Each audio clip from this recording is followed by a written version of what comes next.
Dietitian Taylor here to chat about diverticulitis, diverticulosis, what the difference is, why it matters, and how management is different. So diverticulosis is the presence of pockets on the inside of our digestive tract. Now these pockets aren't necessarily harmful or bad for us. Many people live with them their entire life and have no gut issues, no issues with absorption, nutrients, infection, anything like that. But to help keep these pockets nice and clear, it's important to have good regular bowel movements. So if we have constipation or diarrhea, especially constipation, we'll want to look at managing that as well. So we'll talk about that in a moment. So let's talk about diverticulitis. So this happens or occurs when our diverticular, diverticula, or those pockets on the inside of our digestive tract become infected or inflamed. Now these diverticula can sometimes become irritated or uncomfortable for some individuals, but it can become problematic for our health when they become diverticulitis. So that itis means it's infected and inflamed.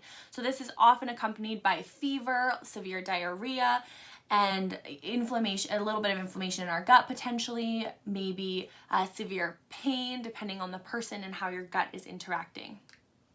So what we want to eat and how we want to treat both of these are going to be different.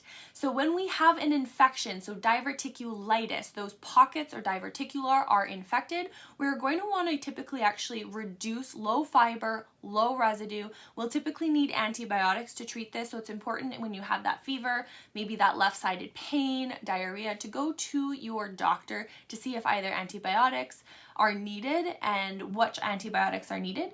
Low residue, low fiber to reduce irritation in the gut until you're off antibiotics. I also often recommend a probiotic specific for preventing post-infection or antibiotic-associated diarrhea. Usually that will be an S. boulardii strain, but it'll depend. So make sure to ask your doctor, pharmacist, dietitian. So now you're cleared up, no more diverticulitis, infection has passed. You want to slowly increase your fiber and residue back into your diet and transition to a high fiber diet. This is important because it helps prevent diverticulitis attacks or flare-ups.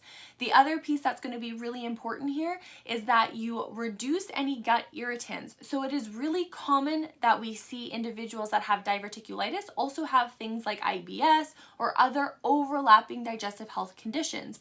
So for example, some of my clients with diverticulose that often have diverticulitis flare-ups often struggle with a certain FODMAP compound such as GOs or galacto-oligosaccharides.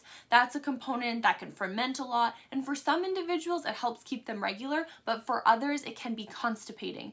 Once we are constipated or FOS, full of stool, this can be a huge trigger for diverticulitis attacks or inflammation. So to help keep us in remission, we want to reduce or eliminate those gut irritants to keep us nice and regular, stay high fiber, have a nice balance of pre or probiotics potentially, and supplements where needed, whether it's fiber or probiotics or other supplements. That's going to be individual depending on the person. I hope you found this helpful. If you have any questions, be sure to ask below in the questions box. Once again, this is Taylor with the Diet vs. Disease team, helping to improve your overall health and your gut health.